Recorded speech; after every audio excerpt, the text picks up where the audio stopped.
Türkiyəni Avropa Birliyinə niyə almırlar? 1987-ci ildə Türkiyə müraciət etdi. 2026-cı il.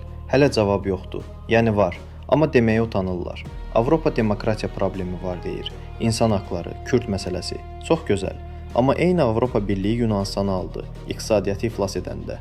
Bolqaristanı aldı, korrupsiya reytinqi zirvədə ikən.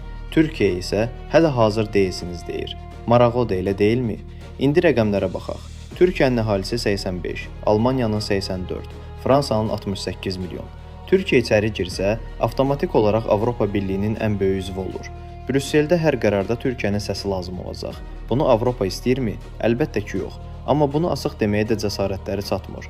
Üstəlik ordu məsələsi. NATO-nun ikinci ən böyük ordusu. Amerikanın deyil, Türkiyənin. Amerika sanksiya tətbiq etdi çünki Türkiyə Rusiyadan silah aldı. Türkiyə tərəf dəyişmədimi? Xeyr. Bu güc Avropa Birliyi daxilində olsa, onu kim idarə edəcək? Berlin yoxsa Paris? Erdoğan biz yalvarmayacağıq dedi və Türkiyə başqa oyun qurdu. 150 milyonluq türk dilli dünya, öz təşkilatı, öz bazarı, öz nüfuz dairəsi. Avropa Birliyi Türkiyəni istəmədi. Türkiyə isə daha böyük masaya oturdu.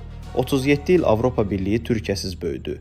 Türkiyə Avropa Birliyisiz gücləndi. Sual budur, kim daha çox itirdi? Fikrini şərhdə yaz.